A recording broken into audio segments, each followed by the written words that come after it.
day coming up here at the Ricoh Arena. Delighted to be joined by Stephen Hendry, Alan McManus and Barry Hearn, Chairman of World Snooker. Welcome to the ITV studio. Good to have you here.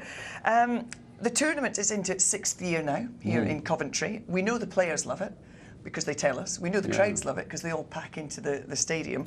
How pleased are you with the way it's developed? I think it's filling the niche hole that I wanted it to fill. You know, I mean, we're trying to create this varied, diverse tournament structure, this number of tournaments. It's very important that each tournament has its own personality. So we don't want to get too samey. I think many years ago we did. They all, you know, they're all good tournaments, but they all looked a bit the same. So now we have such outrageous things like the shootout, which is the great ranking event of all time, which throws up weird results and great. But we have events like the Champions, where we are really saying to the elite, this is part of your reward for proving yourself a great player. You're in the Champions. You're going to be seeded to go into the Masters. You're in the International in Shanghai. I think the top players have got to be rewarded. At the same time, the door's got to be open to newcomers to come through. So you've seen people like Michael Giorgio, for example, win the shootout and get a slot on the Champions to play with the big boys in a perfect setting and with some great coverage. And of course, because the class of '92, the more senior members of the tour, cleaned up last year, they qualified many times over to come and play in the Champions. Where's the next Ronnie O'Sullivan, John Higgins going to come from? Well, I mean, despite rumours to the contrary, I wish there were 6 Ronnie O'Sullivans now because he's such an entertaining, what would that be like, player. Barry? Well, I've already got grey hairs. You can't do too much of these, I suppose. But I think what we're looking at is seeing the beginnings of a new generation, and it takes time. Snooker is actually a very strange sport. Other than seniors golf on the US tour, I can't think of another sport where people in their mid-40s are competitive, earn good money and have lots of opportunity to win. And as you say, the class of '92 cleaned up last year. They're all in their mid-40s. So where's the youngsters coming? The easy answer is to say from China, because there are thousands and thousands of great players, although they're knocking on the door without breaking it down at the moment. So there's still something in their psyche missing to get over the line and win majors. But people like Kieran Wilson coming through shows me that there is still hope for players to come through on a speed track built around ability. But people have to remember that we're a global sport. You know, we can't just say, obviously you're an ITV, you're an English broadcaster. We can't just say we're focused on England. We're focused on the world. And the world stage is about ability. And if indeed it is the Chinese, then it will be the Chinese. But local associations, governments have got to make the same inroads and investments into sport that the Chinese are making if we're ever going to see snooker return to its halcyon days of non-stop traffic jam of great English players coming through. Or Scots or Welsh or Irish, as we've seen. Mark Allen's had a great season. You know, we hear stories of the 1 or 2 outstanding players. You know, the young Welshman, I'm always Jackson Page. He's always on everyone's lips. Yet to break through, but obviously a player with huge potential. We shall see. My job is to give them opportunity. I can't tell them how to play. I have no idea how to play myself. So the opportunity is what we have to create, and then the market determines who comes through. Now, Ronnie was saying the other night he's not keen on doing the tournaments with the big draws anymore, or he's a little bit critical about some of the venues. I think this is a fantastic venue here in Coventry. What do you say to Ronnie when he says that he's going to miss out on quite a lot of tournaments? Well, as I say, I wish I had 6 Ronnie O'Sullivans, not 1. Snooker's a very unique sport in lots of different ways, and one of our uniqueness, apart from players in their mid-40s are still winning regularly, is the fact that we're one of the few sports where players are under no restrictions. It's freedom of choice for the individual. So if you're playing on the golf circuit, if you're playing the tennis circuit, you have to commit to a certain number of events this year. We viewed that as being restrictive. So we say to players, your choice. Now, as much as I want to see Ronnie in every event, I want him also to be happy with his life. And if he's happier picking and choosing, we have a system where he can take advantage of it.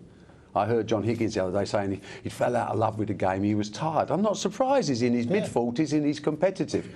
There's your diary. Pick and choose where you want to play. You have 100% blessings, freedom of the individual. We want to make our tournaments attractive to 128 players on the tour.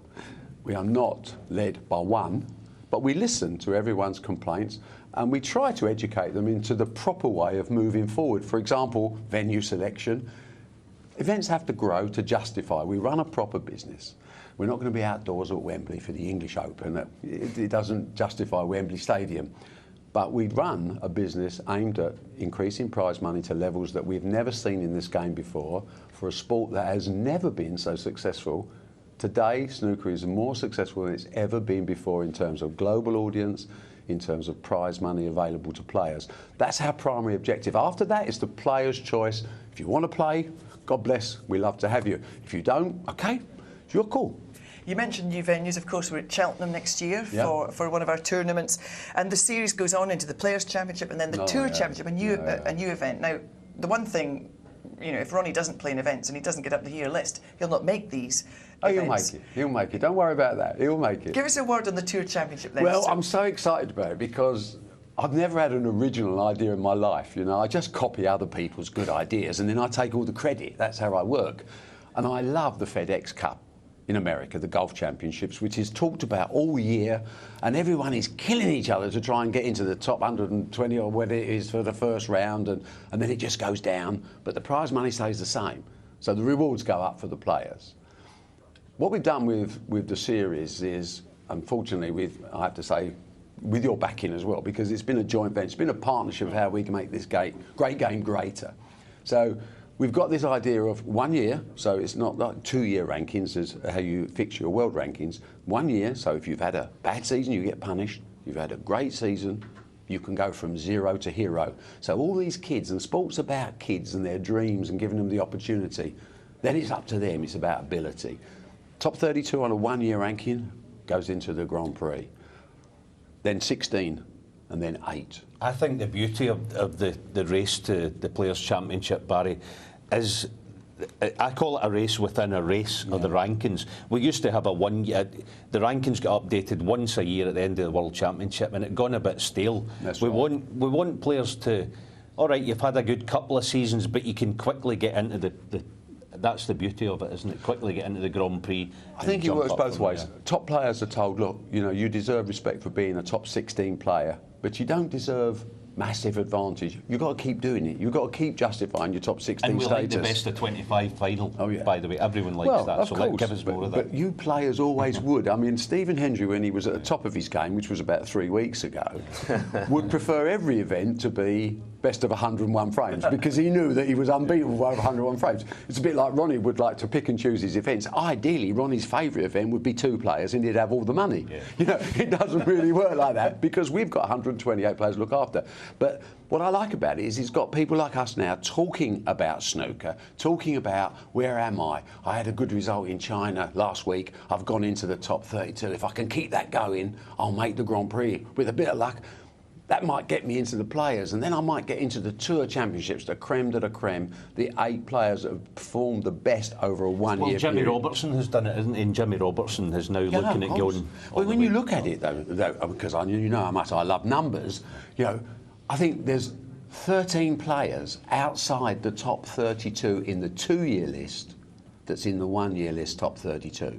There's 9 players outside the top 16 that are in the last 16 at the moment on the tour, and this will all change because look, Ronnie O'Sullivan's not in, you know. But I guess Ronnie's going to play the Home Nations events, I guess, and I'm pretty certain he'll play the UK Championships. And I think that with Ronnie's ability, that should be more than enough to get into at least the first stage of it, and then it's up to him. That'd be the exciting part for me, is if you've got top players who are not yet in it with a couple of tournaments to go, and there's real pressure to get in it. There's a few. There's Sean Murphy, there's Ding Junhui. These type of players, as yet, and Ronnie O'Sullivan haven't qualified.